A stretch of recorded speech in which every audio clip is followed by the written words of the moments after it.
Thanks for tuning in to the Palm Beach Podcast, a weekly show highlighting people making a positive impact in Palm Beach County.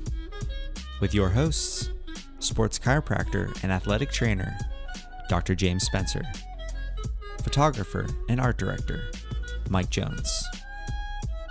Our show is brought to you by Pump House Coffee Roasters, Hopportunities, Indo Board, and Lotus Trips for travel and retreats to Palm Beach County. Hello, and welcome to the Palm Beach Podcast. My name is Mike Jones, hanging out at Media Zone on Singer Island in our new podcast studio with my co-host, Dr. James Spencer. How are you doing, Spence? We always got to compliment the weather here in South Florida. We do. 68, sunny and beautiful. Blue, sunny skies, though. Speaking of beautiful, we got Shane Rye on the podcast today. Wow. What a segue. Welcome, bro.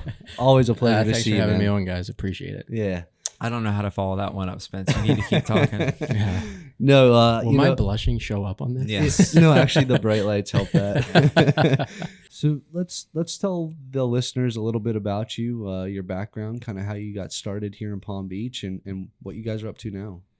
Yeah. So, like, excuse me. The original thing that brought me down here is my old high school lacrosse coach he moved down here. His wife took a job with the Palm Beach Post, and they were up at like the old York Dispatch, and he came into my life at like a pretty rough patch because my parents had just gotten a divorce, and I had just ruptured my PCL, my MCL, tore my meniscus. The only thing that was left was my ACL. The doctor goes, I don't even know how the heck you did that. He's like, but regardless, we're going to have to do some work on this thing. So anyway, he met me at like a really like kind of pivotal time, gave me some really, really sound advice that I use to this day. So Gilkin, little shout out there for you. And so we became really close, and he was only like probably 8 years older than I was or something like that at the time. So like a bigger brother. Yeah, exactly. And so he was down here. So randomly, like I came down one summer for like 2 or 3 weeks. He's like, hey, can you come out and help with some lacrosse stuff? Because it was such like just a young sport here, but like you could kind of see where it was trending. Sure. Because a bunch of football players that maybe are a little too small to play, or maybe they want, baseball guys that want to hit somebody or whatever in the beginning, that maybe want to play lacrosse. So I came down for 2 weeks, and then the next summer I came down for like the whole summer, ran some lacrosse camps and stuff. And then once I graduated college, like I had a business degree, and I'm like, I got good grades and all that, but I'm not sure I'm even going to be really good at business. Like, I don't want to like if I'm going to sell a product, I'd have to epically believe in it, and I think a lot of athletes, because I played lacrosse all throughout college, I think a lot of athletes go like, and I just had a conversation with somebody the other day about it. It's like a post-depression stage, because so much of your identity for so long is wrapped up into how good you are at sport. And like now you're like, well, what motivates me? I'm not going to compete anymore. Yep. And so anyway, I was getting ready to help coach at that college. They let go of the head coach for some kind of funny, like shady reasons. Sure. And they let him go. And I was like, I don't really think I want to do this anyway. Like, I don't want to live on the road all summer and recruit high school kids who may or may not be paying attention to me while looking at their cell phones. Like, I don't want to do that. So anyway, I just called him. I threw like everything that I had in my car, which was like, I had a wrench holding up the back window. It didn't have air conditioning or anything like that. And I was like hanging out at my mom's place, who had just moved up to Massachusetts. So I just got in my car and like, I think I was at about Washington, D.C. and I called him like, hey, Justin, hey, Ro, I'm coming down. I'm going to live there for a little bit as long as that's cool. And they're like, well, what are you going to do? I was like, I have no idea. So I just had whatever I had in my car and drove down. Funny story is I actually got, like my tooth was hurting, so I had to stop at a dentist and get a root canal on the way down. That was like a 4 or 5 hour delay. And then I got in my car and, drove down here. What a road trip. Right. It was like the entire time I'm like just praying that this Maxima was like one of the first things that I bought. Like, I'm like, please don't break, please don't break. And then I ended up driving it for like 2 years after I got down Maximas here. Are great, bro. And my wife was like, I think it's time. My girlfriend at the time. So anyway, got down here. there was like 1 or 2 travel lacrosse leagues in the area. And so a couple of us basically started a travel lacrosse program at the time, and which has since blossomed, and there's a lot of other stuff. That was really like, because I didn't grow up with a lot, and there was a lot of like haves or have-nots. So we try to really utilize the haves to bring some of those money to fund for stuff that kids wouldn't have otherwise been able to do. Sure. So started doing that, and then I was like, I want to coach, like I need something to be competitive because I'm going crazy here. Had actually just had my PCL replaced because I went without getting that replaced all throughout college because I didn't want the downtime for that. So I ended up having it replaced post-college. So was coaching. I was at Dwyer for a year and had a blast, or 2 years, had a blast. We ended up winning it was called IA at the time, a state title my second year there. And then that's when I met my wife. I saw her like walking in a distance, and I was like, oh, Bingo. She'll be mine. Bingo. And then in the beginning, like her brother despised me because I changed his position, and I'm like, you can't really catch and throw, and your mind's going a million miles an hour. But so I think if I put a deep hole in your hand, it'll even you out a little bit. And he ended up being like an all-district defender or something. To this day, he still says like, I think I could have been a stud. And I'm like, well, that would have required catching and throwing. But anyway, so I got down here then and was working, and then just coaching at the time. And after 2 years, I left and went over to Benjamin, and I was there for 8 years after that. But very successfully too. Yeah, we had some good runs. The second year I was with Dwyer, we won states. We actually went undefeated, which was really cool because we saw all these kids that were like really good athletes turn into lacrosse players. And then we sent some off to college, which was like some of the, we had a couple kids go off, but some of these kids ended up going off to some like good Division I schools and stuff like that, and ended up, starting as freshmen, a couple of them. So That's that was incredible. just like such a cool thing because at the time, like it was as cool as anything that I've ever done in my athletic career to watch their reactions, on their face. But at the time, I was working with a guy who was a really good mentor early on in my career, and his name was Ernie Cox, and we called him the godfather of and mafia of the fundraising for the local stuff. Like he did a bunch of stuff for Jupiter so they could get their turf field, and he was really instrumental in starting Gunster Yoakley's land division, and just a really unique guy. And I watched him masterfully work a room and make people understand that they probably agree on 90% of the stuff. So we should probably talk about some stuff we like about each other before we talk about all the things we hate about each other. Because the job was like land use development with a very strong conservation piece. So versus like being able to go in and bulldoze or say, hey, I can have one house for every 5 or 10 acres. Like that ruins the environment more than anything else. Everyone's like, oh, I got my yard and we have this. Like, yeah, because you're going to have a panther randomly run through your rosebush yard because that's not going to happen. They don't like crossing roads and all that kind of stuff. And so there was a couple projects we worked on that I just sat back in awe because I was always the youngest one by like 20 or 30 years. So I remember being in this one negotiation that, they wanted to sell land and it was going to be developed, but then an NGO wanted to buy it. And so the NGO is like, oh, it's 60 million. That's all we have. And the dude's like, it's 130 million worth. And then I remember, I'll never forget, there was like bird crap on the table outside that we were sitting at. And we were like, go on, give us a minute. We walk outside, they renegotiate. I was just sitting there in all of this. And they come back and it was like such a unique deal. Like they ended up, the place bought it for like 75 or 80 million. And then the guy gave them part of the land and then got like a $40 million tax reduction on it. You know what I mean? So it was like that. And then we worked on another project. Oh, it was unbelievable. Like Babcock Ranch, which was like a cool thing that's happening over on the West Coast. Like I would say he was extremely instrumental in starting that. And we had people that like hated them, like literally hated them in the beginning. And then realized once they looked at the plan, because nothing that we would do would have less than 70% conservation. Perfect. It had to have that. But like, how are you going to sit here and tell a landowner they can't make money off their land? How are you going to tell a family that has ranches that once if the patriarch or matriarch dies, that you're going to have to pay 50% in death tax, right? Like they don't have that kind of capital. They're 20, 30 years out on some stuff. So anyway, he was just unbelievable in helping my communication skills. And tell the story too about the antique cars and stuff like that. Remember how we were talking about that story? How you said that the antique car, if it was there or deemed antique, oh, that was crazy. Yeah. So there's like these weird things that have something. Dude, I completely forgot about that. So we would go out and like people don't realize like the Central Florida is a hidden gem. There's a lot of cool stuff. Like oak hammocks and some of those ranch lands that provide like unbelievable benefit that we still to this day couldn't like quantify from a monetary value. So much so that they're trying to get more water to store on them an extra inch or two during rain, so it's a slower infiltration in the aquifer, things like that, like cool stuff that these guys have just been doing. That, you know, do you want to pay a couple ranchers who are being good stewards of the land and bringing in, you know, native species or even endangered species, or do you want to go spend $1 billion and buy a reservoir? You know what I mean? So like, Sure.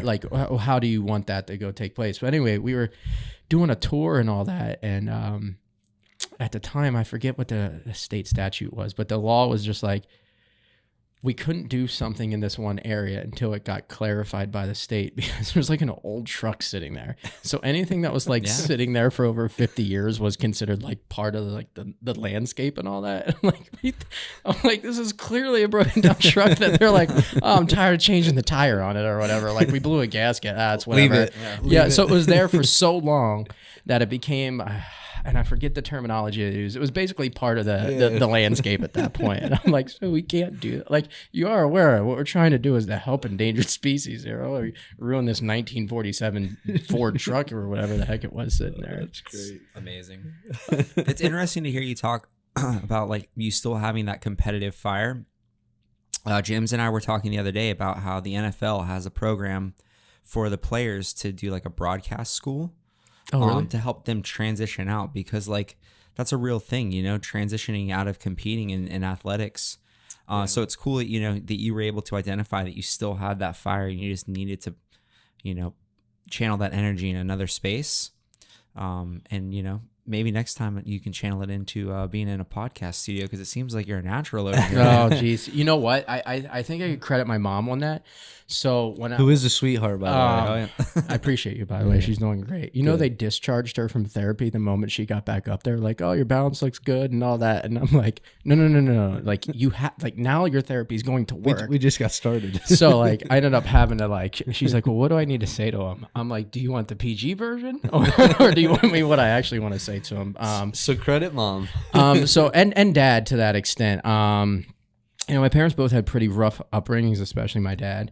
So like there was kind of this, and like I was born 2 months early too. Mm-hmm. So I think like there was like some type of natural competitiveness there. Like the doctor's survival. Like, oh, like he's never going to play sports. I coded. So they had to bring me like back to life. Mm-hmm. I didn't see my mom for like 36 hours because I was in, you know, whatever it was, the early 80s. So 2 months early was pretty drastic. That's a lot of months. Yeah. Well, especially considering having kids myself now, I'm like, oh man, 2 months would be early. I don't even think they save them at that point anymore. No, 2 months? No, I think it's. Well, I thought it was like 20 some weeks or something like. Anyway, I was 2 months early. Yeah. So like 8 or 9 weeks, I think, is what it ended up being out to be. So anyway, I think, you know, my mom at the time, I grew up in central Pennsylvania, like I have Amish relatives that are like my second or third cousins. I tell everybody like, oh, they don't smell too good, but they make like a mean pie and sturdy barns and great furniture. Yes. They actually have to share bathwater. At least that was the thing. So they'd pump it and it was cold and then they'd heat it. And so like the woman would always go last. I'm like, that's pretty messed up because like you just got done working in a field. Correct. And so like you don't have to lug water up stairs or over to a tub. The dirtiest person should go last. 100%. Correct. 100%. But you know, to their credit, like how they do stuff is still really cool. Like the movie Witness was filmed like 10 minutes from where like I grew up and all that. That's my mom amazing. had some friends and all that in there. But once I got to high school, so they made us sing. Mom always made us sing, which I really appreciated because I spent a lot of time in Philly as a kid as well. So it was like always R&B and then, you know, rap on Sunday. My great uncle lived there who was like kind of like a parent to my mom growing up, my great aunt and uncle. And once I got to be in high school, so at the time I played the drums for years. I was terrible at I was like, I don't want to practice drums. I'm going to go outside and play. Like, oh, I got ADD. Clearly, I need to get outside and play. Like, do you really want me to just bang on this thing over and over again? Yeah, I'm like, that's on you. So anyway, once we got there, she made me quit one of my sports I was doing, which was wrestling at the time. Mm-hmm. I'm like, oh, I guess I'll not cut weight ever again. Shucks. And darn, and hate my life for 3 months. But to this day, still probably the only sport I'm going to make my kids do is probably wrestling just because you learn so much about yourself on the mat. So she made me she's like, no, you're not going to be just a jock. And she wanted me to diversify friend groups, especially. And so she put me in. So I was in 4 musicals throughout high school. That a boy. I'm trying to think. It was like Crazy for You, Wizard of Oz, Fiddler on the Roof, and Oliver Twist. Dude, you Those are really a couple are classics. Yeah, Yeah. you're really a Renaissance man, bro. It was cool, you know. Legit, right? It was cool, like, and I appreciate it now. Like at the time, I was pretty bitter with her about it. And then my first period of every day was like a concert choir or choral class that I took too. So it did help like diversify friend groups and stuff. And like most of the friends that I still have, like from back home, especially like there's probably 3 of them that I'm really close with.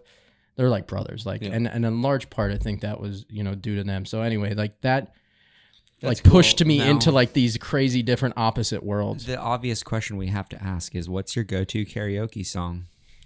Ooh, good question, Mike. This is... Have I had anything to drink? Oh, yes. It depends on if I have a partner or not, but we usually go with like Lady or something like that. Okay. Little Sticks action or some 80s. Yeah. Love 80s music. We got my buddy got my wife and I. Can appreciate that. We got us like a karaoke thing for Christmas, so we've been utilizing that, and our kids love it and all that. So yeah. So this was a good question to ask. Okay. Yeah, I like it. So yeah, I think like music was like pretty important. Still is. Still is for sure. Like if I know I'm having like a crappy day, like I should put on music that's gonna make me not feel crappy. Correct. Right, and like go with it from there, and like it inevitably works. Dude, you're the man, because I think this is going to give people perspective, because we haven't really even talked about your real job. Oh, yeah. Yeah, we're just getting there, So this is really cool. I think it's going to give perspective and relatability to your upbringing, maybe somebody else who is, kind of gone through what you have, and, like, tell them what you're doing now, because you're doing a lot of cool shit now. Yeah.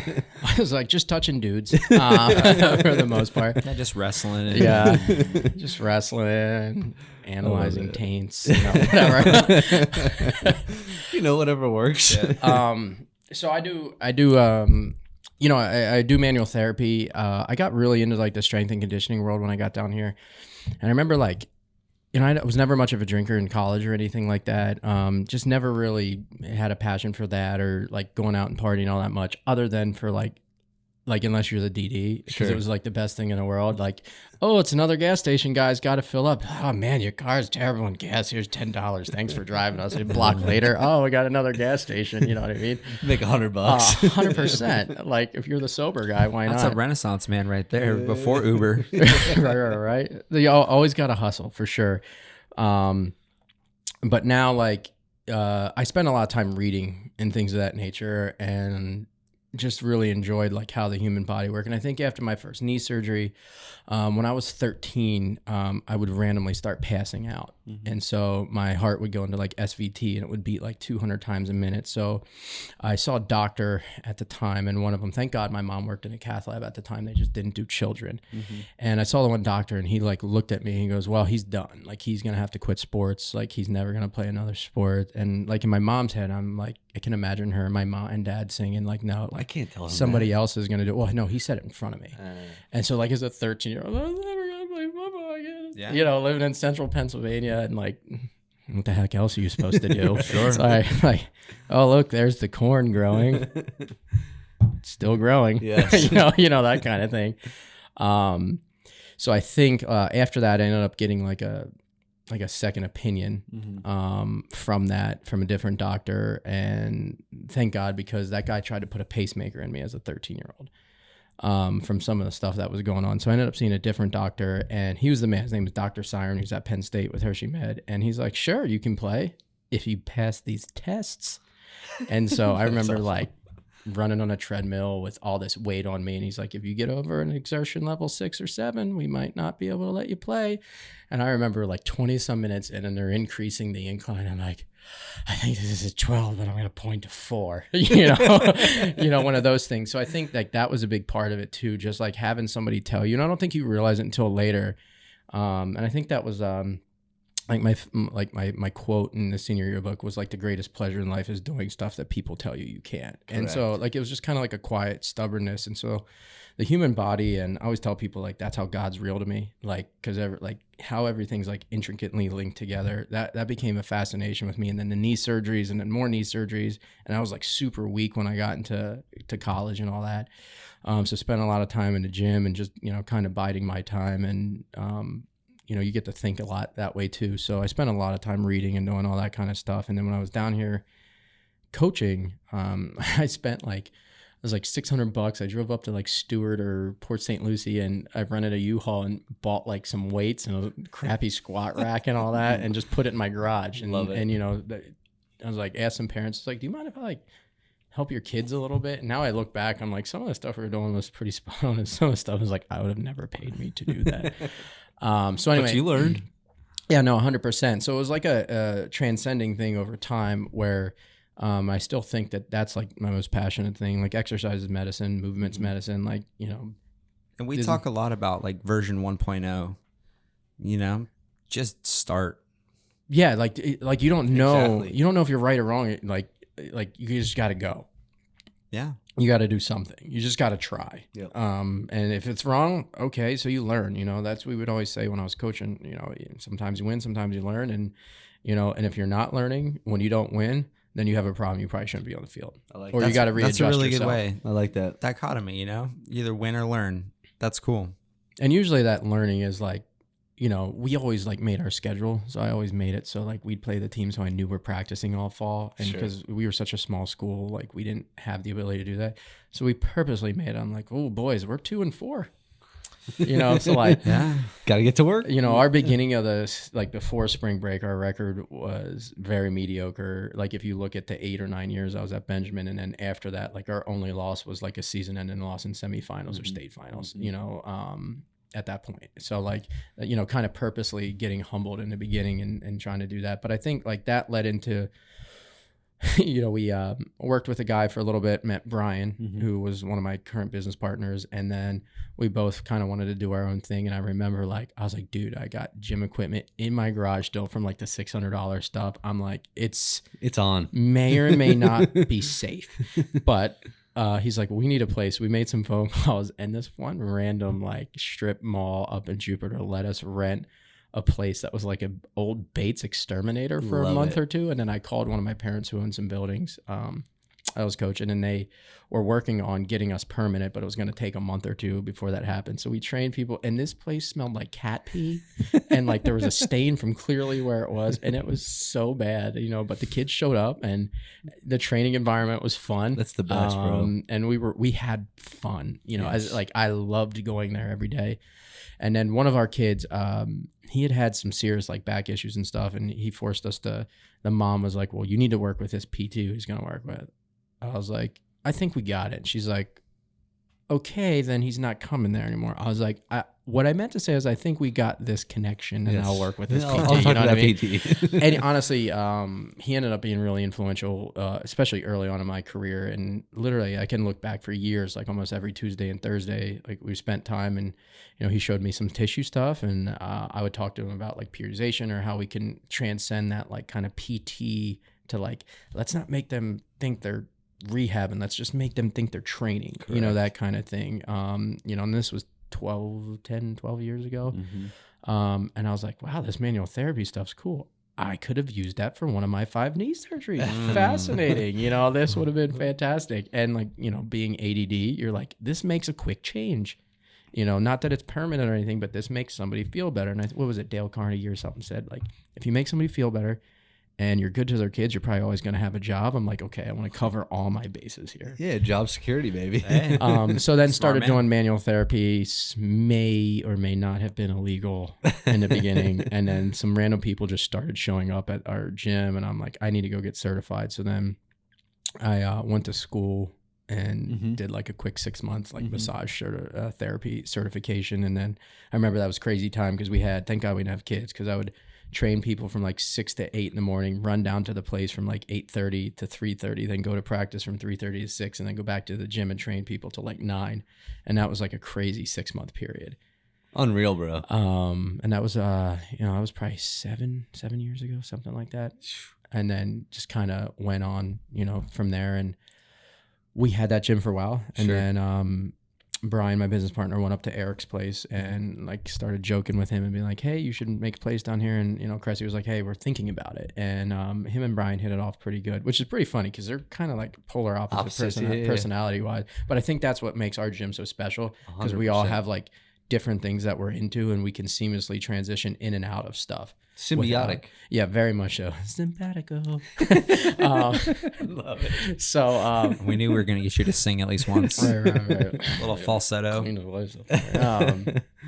So anyway, like Eric came down, he scouted some locations and we kind of showed him around where our area was and we had a really strong like high school following. And there was obviously some wealth to that too, just from where we were coaching, which obviously helped in the beginning, getting the business started and all that. And so when he came down, we ended up, for a while, because our building wasn't done in Jupiter, we trained out of like this.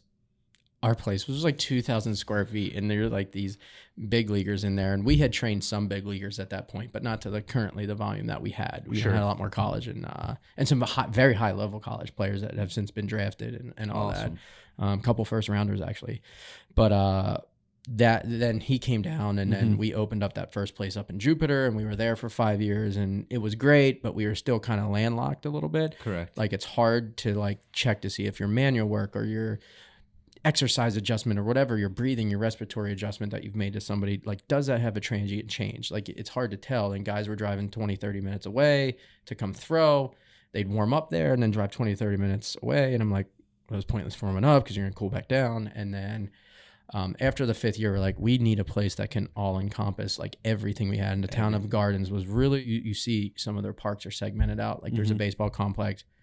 There is a soccer complex, which are trying to attract like Premier League teams and stuff to come over and train at because they're doing some really cool stuff. Like the town is for sure trying to utilize that. And I mean, it makes sense, right? Like if you look at like the AAUs and the travel lacrosse programs or travel baseball, any of the travel programs, not necessarily a big fan of them, even though like I have run and still currently kind of running one. I mean, we would space our stuff out. So, accordingly, it would end in June and it wouldn't pick back up till October. Right. So like this was a mandatory downtime for them, but like there's a lot of money in that. Throwing a baseball 365. Oh, it's dumb. Yeah. It's dumb. If you look at like some of like the rating scales, you'll see like freshmen, like there could be like 20, 25, maybe even 30 like Florida kids in the top 100. And then by the time you see seniors, you're going to see like 5. And I know that's a big thing with you is like decreasing reps. I keep hearing you say it, like not maybe mental reps, but maybe we're going a little hard on kids. Yeah, just reduced volume with a lot of the kids. Yeah, quality. Yeah. Quality over quantity, like all the time, right? Like that's like look how Charlie Francis made all of his sprinters and things of that nature. Like they like high quality reps are always going to like. I think there's a time and place to push yourself in the deep waters a little bit, and we all the term we like to use around the gym, or especially when you're treating guys or something like. Dude, you need to figure out if you can get dropped in the jungle. And if you can't, your career is going to be short. You need to be able to survive. You need to know how to get yourself in and out of situations and not overanalyze, not be overly mental about it. But, part of that, I think, is also, what were they used to growing up? Were mom and dad in their ear? Were mom and dad absent? Whatever that might be. And, they kind of pull it further and further down that way. It's a good metaphor, bro.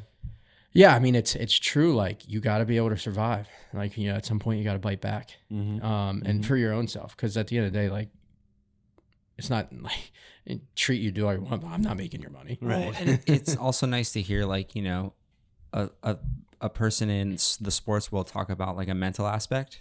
Yes. You know what I'm saying? Like, usually it's, are you stronger? Are you faster? So it's, kudos to you for thinking it's a full spectrum, right? I think that's that's obviously a huge part. My wife's a counselor, so like, it's kind of up our alley a little bit on that too. But I realized like early on coaching, like I was probably the type of kid who you had to say, nah, you probably can't do that. Like even when I hurt my knee, my coach was like, well, God made you with 2, use your other one, finish. And I'm like, they work in pairs. Thanks, coach. Yeah, they kind of go hand in hand. And I remember the next day, like my knee was super swollen. Of course. Like, I'm like, I couldn't move it at all. But I think that mental side was important, right? And that's what I said about wrestling earlier. Like, you challenge yourself on a mat because somebody's laying on you and it's disgusting. Right. You might have to lose weight or whatever. Like, I remember being on my back, and this is Pennsylvania, so wrestling is, and I wasn't like, I would say I got a lot better afterwards. Like, I'd occasionally wrestle with our college team just to have fun and be in great lacrosse shape, but like terrible wrestling shape. A minute in, I was just like, I just want to die. I'm out. But like, if you're ever on your back, like you go through that thing, you're like, we always told kids, it's always easy to give up once, or it's hard to give up once. It's kind of hard to give up 2 times, but then after that, it's easy. And so like, if you're ever on your back, like, oh, I'm tired. If I just got pinned, I could be done with this. And then the other part of your brain's like, really, that's what you're going with? Screw that. Like, no, fight. You might be tired, but you're going to remember how you handle this. And is this how you want your life? Okay. So like, literally, I remember having this exact conversation with myself as I was fighting off my back one time. I was like, this is not good. Well, and I think you learn a lot about yourself in sport, and I think you learn a lot about how the rest of the world works. For sure. You got to count on other people. There's a lot of trust that goes on with sports. And it's a real thing, like if you're a quarterback or something, you trust that your left tackle is doing his job. You know what I'm saying? And it's just like, well, you hope. Yeah, correct.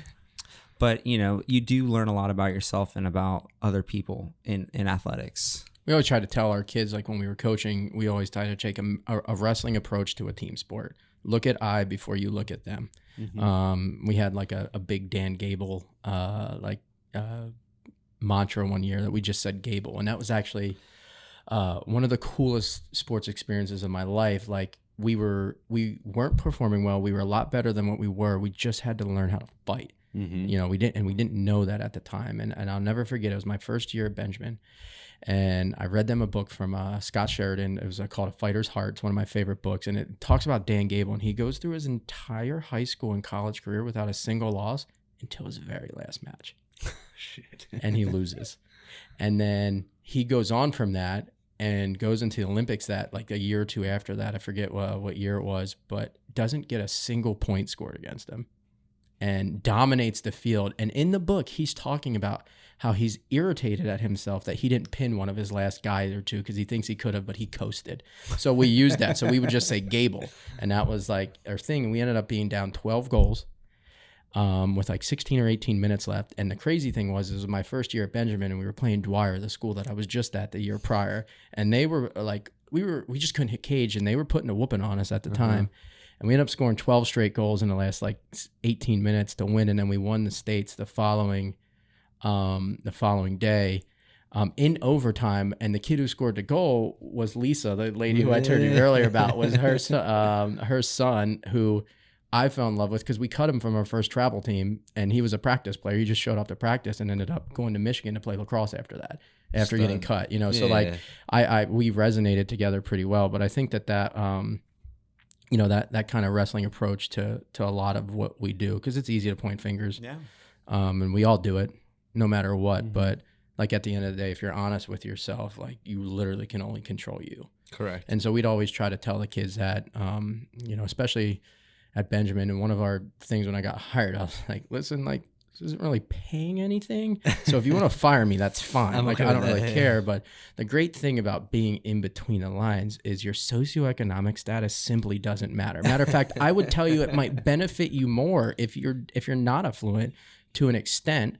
And if you are affluent, it benefits you more because maybe you can pay for training, you can have more mentors, you can have people in your life speaking into you a little bit more. But like, there's a certain... But that's up to the individual. Grit. For sure, yeah. 100%. To take those pros or cons on, Because someone might say like, shit, I don't have money for the gym. I'm going to buy that $60 rack off Craigslist and go crazy in my garage. Right. So, like, it takes each person, right? I met my first like bench press bar with like a hockey stick that was broke with like cement weights that we would try to put on the side of it. Like it was, I don't even think I had 2 of the matching weight. It's like, why is this so hard? Off-centered. Yeah. Oh, it's so off-centered. That's why your right arm's bigger. Yeah, right. Sure. Nothing to do with anything else. No. Well, let's give him an opportunity to kind of talk about what you guys are doing with the new facility. Yeah. And then we'll probably wrap things up, boys. Yeah, for sure. The new facility is great because, like I said, it's seamless. Like we can transition, and we all speak a different language, so we all approach situations a little bit differently, which is nice. And we have a great staff. as well. I mean, say it out loud. Let the listeners know. Oh, Cressey Sports Performance. Yeah, please. In Gardens. We've got some mounds and cages right out back. We got a Miracle League that's just south of us, and we have a full-size field coming just north of us. It is a pretty cool public-private partnership. It's the first time the town had ever done that. It's been great. Awesome. And so what we really want to do is try to create that competitive environment for our guys, like to be able to compete like a little bit out in the field. And we like joke, well, if they go on strike, we can play and compete outside. Like we have that, you know, and when their labor agreement's up. But it's been awesome because why wouldn't you want to go step outside and throw? And we all have our own strengths, which is really beneficial. And we've obviously attracted some really big names. And, you know, the cool thing about that is certainly from an ownership standpoint is we all have our own thing. Eric works with the Yankees. Cap works with the Phillies. Mm-hmm. I've done some work obviously with the Cardinals and with the Nationals in the past, and then obviously worked for the Dolphins too during the season too. Because I always joke, I'm like, I hate baseball. Diversity, baby. Yeah, exactly. Right. I'm like, you guys are trait specific. No. In all seriousness, it's been cool. To be honest, I don't even know how to completely digest it yet because the fields aren't done and we just got in.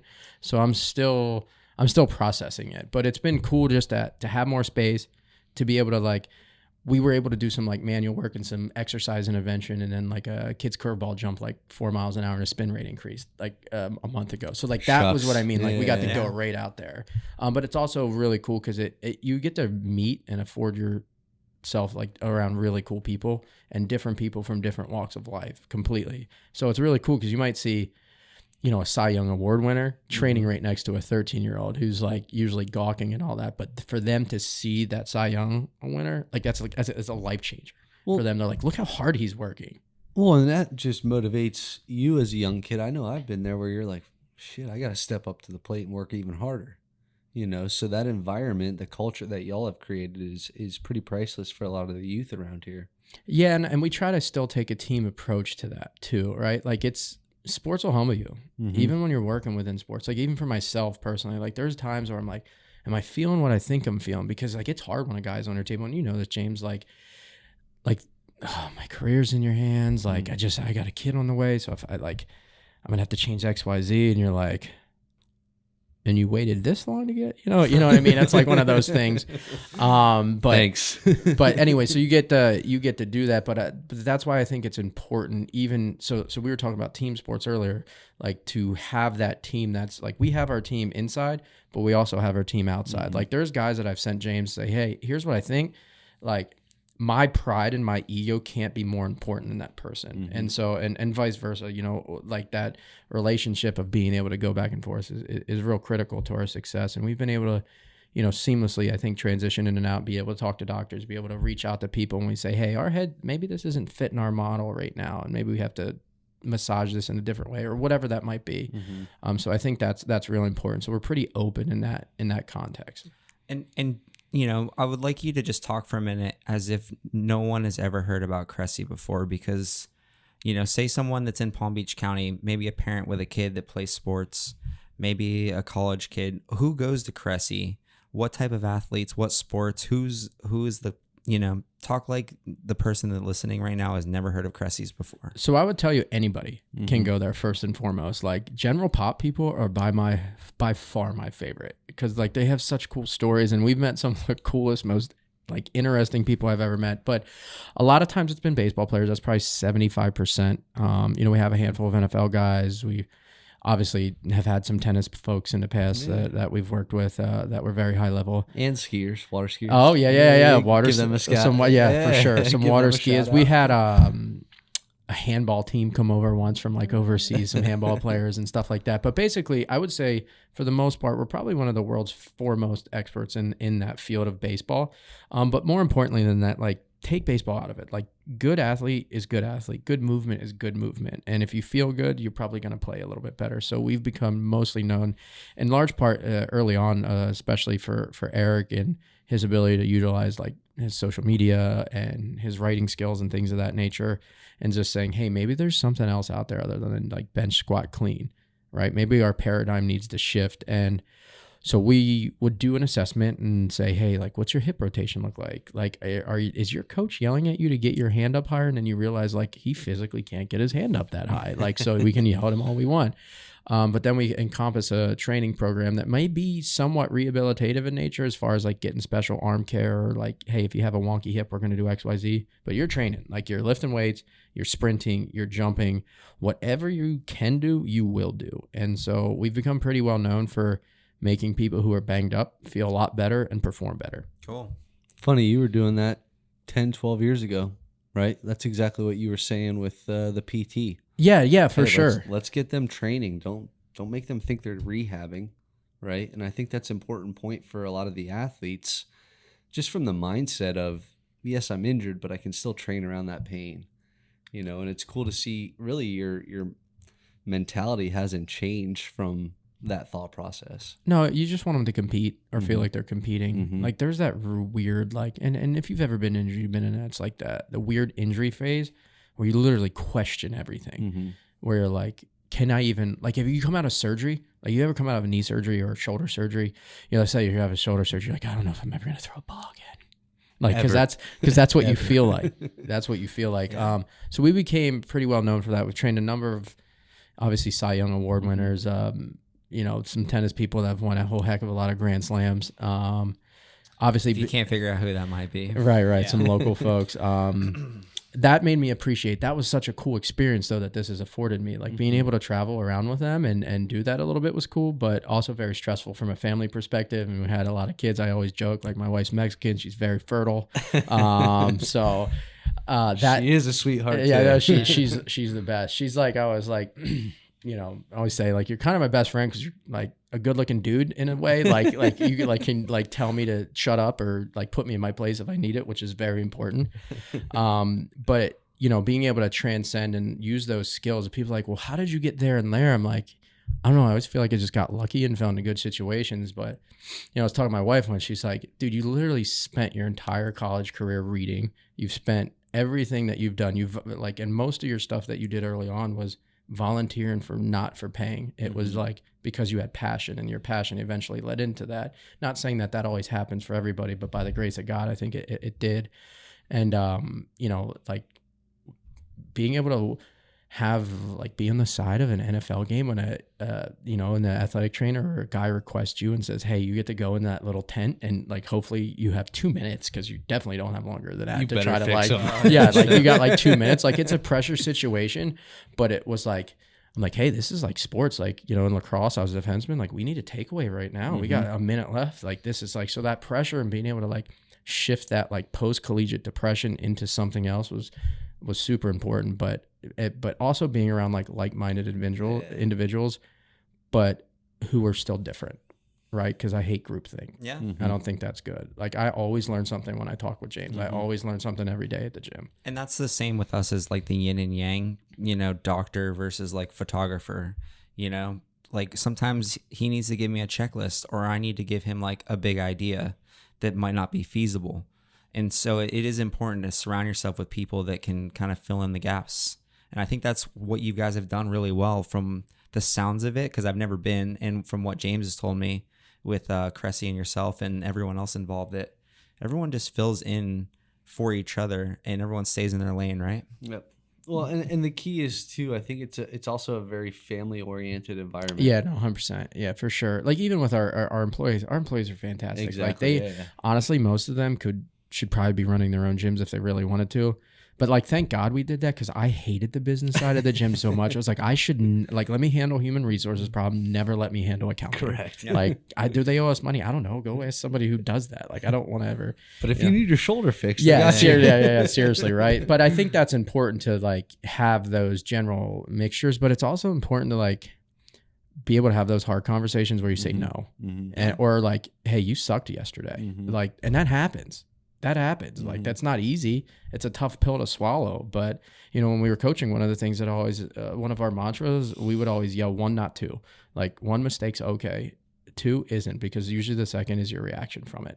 You know, oh, I dropped the ball. Okay, so don't pout about it. Pick it up. Like, don't let them pick it up and score and then win a face off and go score again. You know, how you like, so 1, not 2 is kind of something that I've tried to utilize And like sometimes you got to get, hitting the balls a little bit to wake yourself up and to humble yourself. Well, why don't we give you a moment to thank some people, both maybe professionally and personally, and then how can we find you online? I personally don't do a ton of online stuff just because I'm usually reading or something like that. My Instagram, ShaneRye17, but our place, like what you'll see a lot of our stuff, a lot of it just goes to the Cressey Sports Performance Instagram or Twitter. So you can find anything on there and a lot of like updates. Try to like have some funny stuff in there too. Like, I'm probably kind of like the ball buster of the group, and joke around. People to thank, obviously my wife, because she is a saint for being as patient as my parents, my brother. Like there's nothing like getting the crap kicked out of you every day in your life to drive you to not want to get beat up anymore.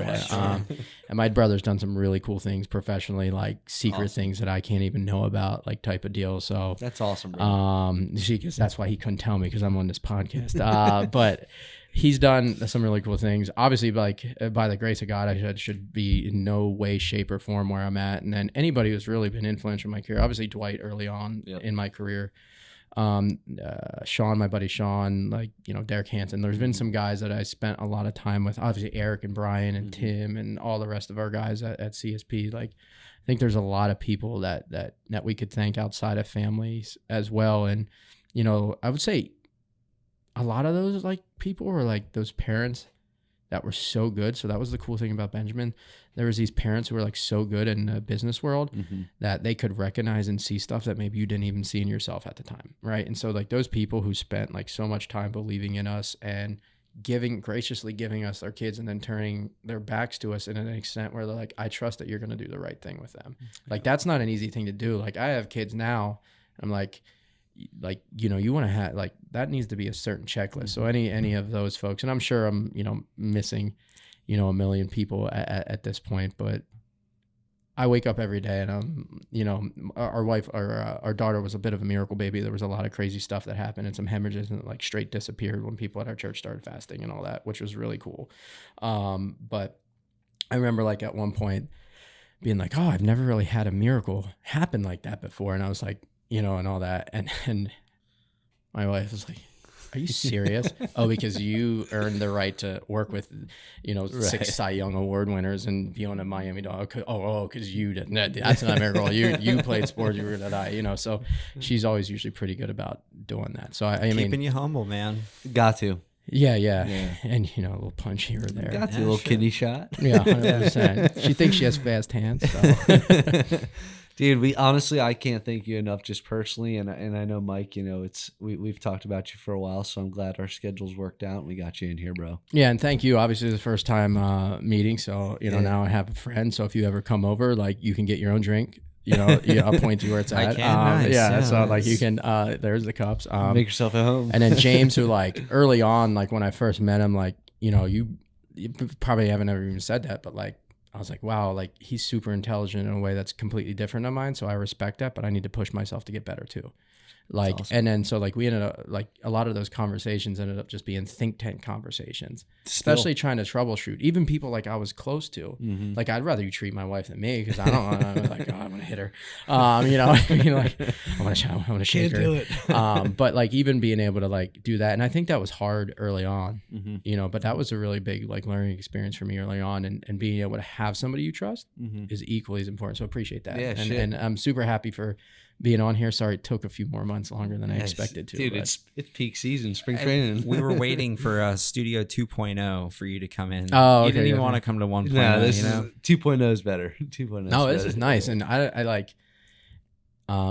I don't know what the ultimate plan is, but I feel like I don't think there's a lot of stuff like this out there. Like, this is like a niche market, and that was something that we wanted to do with baseball, right? Like, find your niche and dominate it, because before somebody else does. Well, and like you've been saying, it's about an experience. You want people to go there and enjoy it, and that's what we're trying to do here.